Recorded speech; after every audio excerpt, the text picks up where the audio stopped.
गबिन्द साराथ' बिथाङा हिनजावबो गदाय गोसो थोयो बे एदेनबारिनि आं गामिखौनो खारिस्राबाय आंदोंबो लोगोमोन बियो बै समायाव सेसखा रायजोफोर सासे आइजोआ सावनानै फैजोब्बाय गबिन्द सारखौ भिडिअ फैगासिनो दं बारा हाखु दाखु दाजा गबिन्द सारनि हिन्जाव गदाय होननानै बुंदों खौरां गोसारलागासिनो गोबाङानो नुबाय गोबाङानो नुवाखै दां बिनि सिगां नैबे बिराद इम्परटेन्ट दं जोंनि फार्मासियाव नोंथांमोनखौ आं फिन आरो होबावबाय टाइमा बारा गैला नालाय आपडेट होबावबाय बिनि उनाव मेन खौराङाव थांगासिनो फैगौ बावलानै 13 अर्थात 13 सेप्तेम्बरावहाय निमहान्सनिफ्राय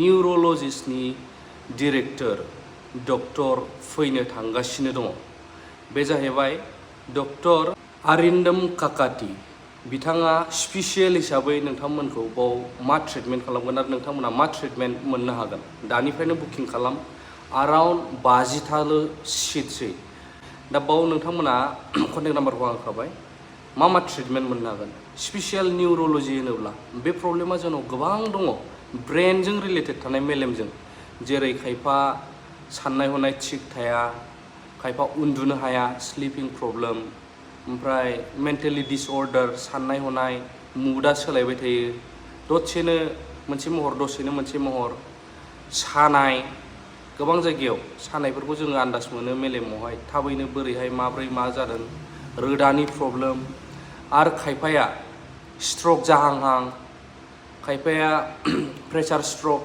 जानानै गोलैनानै दङ माने डक्टर गिदिरनो देखायथारनांगौ नाथाय देखायनो हायाखै थैयाबो थाङाबो बेबायदि जानानै थानाय आरो खायफाना आं दहाय बुंखाबाय उन्दुनायनि प्रब्लेम मुड स्विं स्वाल' प्रब्लेम मन'नायनि आरो गोबांथार देहायारि रोदाजों रिलेटेड थानाय उन्दुनायनि प्रब्लेमजों लोगोसे नोंना नायनाय साननाय हनाय मेन्टेलि प्रब्लेम आरो जेसेबांनाखि स्नायु जोंना गोदोनायाव थायो जों बिजाबफोराव उन्दै क्लासाव फरायबोनो मोनोमोन बेफोरनि स्नायुजोंहाय जेसेबां रिलेटेड हिउमेन बडियावहाय जों थाबनो मेलेमाव मिथिनो हायो बेफोरनि प्रब्लेम गोबां प्रब्लेम दङ नर्मेल प्रब्लेम कमन प्रब्लेम आरो जायनाखि सिरियास प्रब्लेम इसुसफोर गासैबो प्रब्लेम साननाय हनाय थिग थायै गोसोआव थायै माखासे मानि हिउमेन ब्रेनजों रिलेटेड थानाय नुनायावबो प्रब्लेम जालांनाय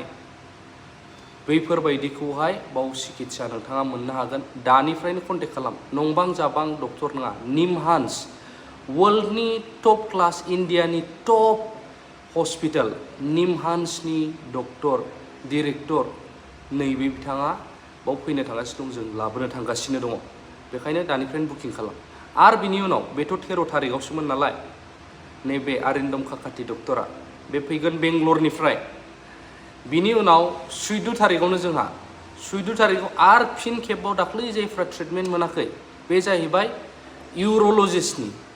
इउर'लजिस्टआवहाय नोंथांमोना डक्टर अंकुर आगरवालाखौहाय आरो लोगो मोनबावसिगोन जायफ्रा एनि उदैनि प्रब्लेम स्टमाकआवहाय उदैयाव जेरै नोंहा किडनि प्रब्लेम ओमफ्राय ब्लाडारनि प्रब्लेम हासुनाय खिनाय आरो गोबांथार बावबो नर्मेल प्रब्लेमनिफ्राय सिरियास प्रब्लेमसिम जायफ्रा गोबांथार प्रब्लेम दङ उदैयावहाय बैफोरो नोंथांमोना थाबैनो इउरिन प्रब्लेम हासुनायनि मानि कन्टेक्ट खालामदो उदैयाव जिखुनु प्रब्लेम गोनांफ्रा मानो होनब्ला बेबो टप क्लास एप'ल'निफ्राय फैनो थांगासिनो दं बेहा अखानायै फैगोन बै सासेया 13 तारिखआव निउर'लजि स्पेसियेला ओमफ्राय बियो 14 बा 14 सेप्तेम्बराव फैनो थांगासिनो दं बेखौबो थाबैनो कन्टेक्ट खालामनानै बुकिं खालामदो बारा एभेलेबल गैला सिटआ जाहाथे बयबो सिटखौ मोनबाय थायो आरो दायो जायफ्रा मोनस्लाबाबा बिनि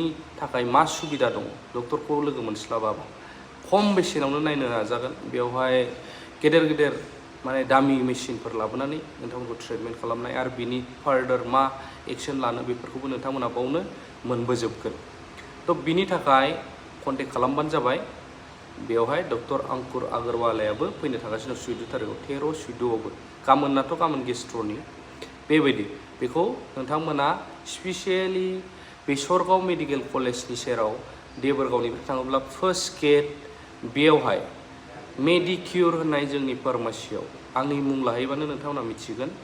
जायफ्रा थांफेराखै थांनानै बाव थांनानैबो बुकिं खालामनो हागोन, अनलाइनबो बा कन्टेक्ट खालामनानैबो बुकिं खालामनो हागोन। बेयावहाय लोगो मोनगोन। मोजांसिन डिटेल्सनि थाखाय कन्टेक्ट खालामबानो जाबाय। जोंनि बे भैरबकुन्द समस्थियाव जोङो रिहन सारखौनो लुबैयो। बेनो मोजां हाबा मावदों। जोंनो दलं बनायना होबाय, जोंनो लामाफोरखौ मोजांना होबाय। 2022 सनाव कमप्लिट जागोन बाय, बेबो जाबाय। दिनै इउपिपिएलनि मानसिफोराथ' बेबायदि मोजां हाबाखौ मावाखै। आरो जोंनि पिपिएफ मावनायखौसो बिसोरो दायो फिथा हादों। जों मावनाय होननानै बुंनानै लादों। जोंनोथ' बे 2025 सननि बिसायख'थि दा फैबाय थानाय 22 तारिखआव जोंनो रिहन सारानो देरहानांगौ। 100% देरहाथारनांगोन। जोंनो बेखौनो जों सापर्ट खालामो। जोङो दायो बिसोरो मोजां हाबा मावाखै। आरो मानो होनबाला बिसोरो बुस्थुफोरखौबो मोजाङै रानना होआ। आरो बिसोरो मोनसेबो लामा, मोनसेबो साक्सेस जानाय हाबाखौ मावना होआखै। बिसोरो जेब्लाबो नंखाय हाबाखौ मावो। बिनिखायनो जोङो इउपिपिएल सरकाराव जोङो होनो हाया। जों बिपिएफआवनो जों होगोन। जोंथ' बुंनो थाङोबा जोंथ' जेबो मोनाखै। जों जेबो साथा गांसेबो मोनाखै, मुस्रि गांसेबो मोनफेराखै। जों जेबो मोनाखै। अरुनदय होगोन होननानै बिथांमोना सोरबाया हाजिरा मावो, बेफोरबायदि मानसिखौ बिसोरो लिंना लाङो। सानसे फिलआप खालामनो हेरिगोन होननानै बुङो। खिन्थु बिसोरो बेबायदिबो मावना होआखै। आरो मोनखायाबो। खोब मोनदों बा सासे सानै मोनदों। आरो मोनाखै। जों मोनाखै। सेल्फ हेल्प ग्रुपनि 75,000खौबो मोनाखै। आरो दा नै जोंखौ बारे फिलआप खालामनो होयो दंफां गायनायनि। होगोन, दिनै होगोन, गाबोन होगोन होननानै जोंनो बुङो। जों महिलाफोरखौ ज' खामथिंबाय थायो। बेयावबो जोङो मोनफेरा। आरो दिनैसिमबो खुरांबो गैफेरा। बेथ' बुंनो थाङोबा बेबायसानो जादों। रायजोखौ अयथासार बाहायदों। सोरबा ख्रिस्टान, सोरबा हिन्दु, सोरबा बेबायदिनो गैयिफोरखौ गोदाव सोराव आलाय सिलाय खालामदों। बे गासैबो बे प्रमद बर'नि सरकारानो खालामदों। गोदोथ' जोंनिया बहुद पिपिएफ सरकाराव हान्थिमोन। दाथ' जोंनि बे इउपिपिएल सरकार दानायनिफ्राय जोंनिया अहान्थियानो होनदो। जेनेबा नोंदों आंदोंनो नायलायनो हाया। नोंदों आंदोंनो जेनेबा लामा दब्रा बेबायदि मोजां नङि, नोंदों आंदों नायलायनो हायै, नोंदों आंदों हिंसा बागना। सोरबाया दिनै मोननो लुबैयो, मोननो हाया। सोरबाया गैयि दोङो, बेफोरो बिनो थाङो। बेफोरखौ प्रमद सारा रायना हरो। आरो नायफिना, गावगायनि मानसिखौल' नायो। बिदिंथ' जानाय नङाना। हाया बे हाया। आरो जुदि प्रमद सारा दाखालि साकरि होदों, बिखौ फैसा लायाखै होनना बुंदों। सोरनिफ्रायबा 6 लाख, सोरनिफ्रायबा 7 लाख फैसा मोनो। बेयाव पास जादों, परिक्षा लिरनायाव पास जानानैबो फैसा होनो हायि साकरिखौ मोनाखै। गबिन्द साराथ' बिथाङाथ' जोङो नुदोंबो आरो खोनादोंबो। बिथाङा हिनजावबो गदाय गोसो थोयो। आरो बिथाङा गैयि मानसि, बिथां चेयारमेन। बे 5 बोसोरावथ' चेयारमेन जानानै लाख करल फैसा खामायनो हानायाथ' बे असम्भबनि खुरां। हिनजाव मानसियाथ' बेबायदि 5 बोसोराव लाख करलथ' फैसा खामायनो हाया। नोंसोरो सानना नायदो बेखौनो। गबिन्द सारनि माबाया माबायसा। दिनै बे एदेनबारिनि आं गामिखौनो खारिस्राबाय।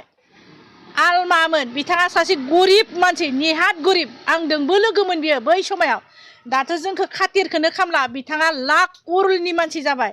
बिथाङाथ' जेबो गैयामोन। बेहाथ' न' गांसेल'सो दोङोमोन। बेथ' मैगंसो फानना जायोमोन। बेखौथ' बयबो मिथियो।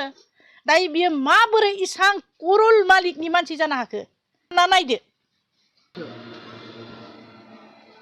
बेथ' रायना हरखागोन बियो। मानो होनबाला बिनो थांदों होननानै सानबानो बियो मालाबा नुजायोनो, मालाबा नुजायानो। आरो बियो बे हाबाखौ मावखायो। रेडि जों बे रेहन सारानो देरहागोन 100आव 100% रेहन सारा देरहागोन आरो मोजां हाबाखौ मावगोन बेनो जोंनि माबानाया